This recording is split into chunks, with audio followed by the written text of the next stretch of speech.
High সবাইকে and welcome back to my new video. কেমন আছো তোমরা সকলে? আশা করছি সকলে খুব ভালো আছো, আমিও বেশ ভালো আছি। আজ আমি তোমাদের সাথে কোনো রকম কোনো ব্লগ ভিডিও শেয়ার করব না, না কোনো বিউটি রিলেটেড কোনো ভিডিও। আজকে আমি তোমাদের সাথে শেয়ার করব আমাদের বাড়িতে কিভাবে ঘুগনি রান্না করা হয়। ঘুগনি আমার প্রধানত একটা ভীষণ প্রিয় খাবার। তো আজকে আমি রান্না করব হলো মাটনের যে চর্বি, সেই চর্বি দিয়ে ঘুগনি। এখানে আমি আলু ছোটো ছোটো করে কেটে নিয়েছি, চর্বিগুলো ছোটো ছোটো করে কাটা রাখা আছে। আর এখানে রয়েছে হলো গরম মশলা আর তেজপাতা, সাথে পেঁয়াজ কুচি করা রয়েছে। আর এক সাইডে সব রকমের মশলা বাটা রয়েছে, সাথে রয়েছে এই যে ঘুগনির ডালগুলো ভালো মতো করে সিদ্ধ করে নেওয়া। এখন চলো পুরো রান্নাটার দিকে এগোনো যাক।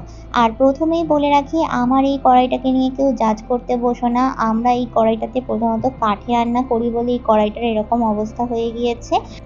আর আমার প্রথম থেকে এই ভিডিওটা করবার কোনো রকম কোনো প্ল্যানিং ছিল না বলে আমি সেভাবে কিছু গুছিয়েও নিইনি।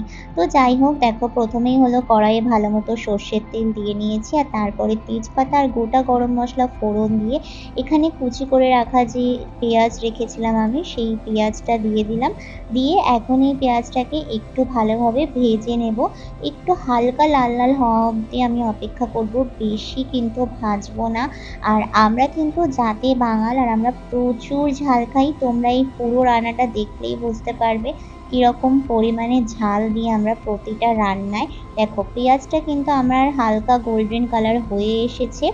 এখন আমি এর মধ্যে দিয়ে দেব কুচি করে রাখা যে আলুগুলো, সেই আলুগুলো। এই আলুগুলো দিয়েও আমি হালকা মতো একটু ভেজে নেব, একদম অল্প সময় ধরেই ভাজবো।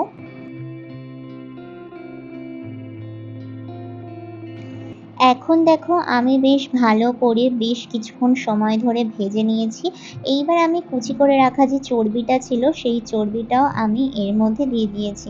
চর্বিগুলো কিন্তু ফ্রিজে ছিল, আর ফ্রিজ থেকে বের করে আমি একদম টুকরো টুকরো করে নিয়েছি।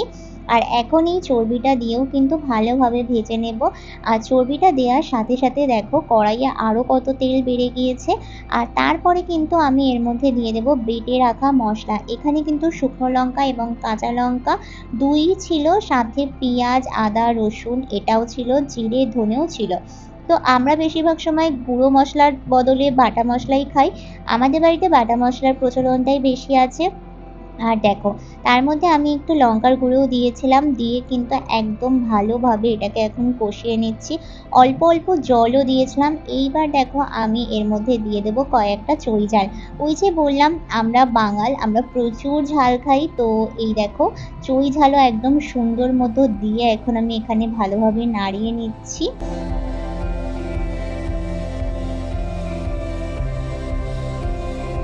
চই ঝালের কিন্তু একটা আলাদা ফ্লেভার আছে, এটা একটা অন্যরকম স্পাইস, ভীষণ ভালো লাগে খেতে। যারা খেয়েছো তারা তো জানোই, আর যারা খাওনি তারা চাইলে একবার ট্রাই করতে পারো। আর এটা কিন্তু ভীষণ উপকারও, সর্দি লাগলে বা শীতকালে চই ঝাল খেলে কিন্তু সর্দি লাগা বা ঠান্ডা লাগার পরিমাণটা অনেকটাই কমে যায়। তো দেখো এখন আমার মশলাটা ভালো মতো কষানো হয়ে গিয়েছে। আর এরপর আমি যে মিক্সির জারটা ছিল, সেই জারটা ধুয়ে হালকা মতো একটু জল দিয়ে দিলাম। আর এখন আমি এর মধ্যে দিয়ে দেব হলো এই যে আমার নুন হলুদ দিয়ে সিদ্ধ করে রাখা যে ঘুগনির ডালটা ছিল, সেটাই এখন আমি আমার এই যে মানে মশলাটা কষানো রয়েছে এর মধ্যে সুন্দরভাবে দিয়ে দেব।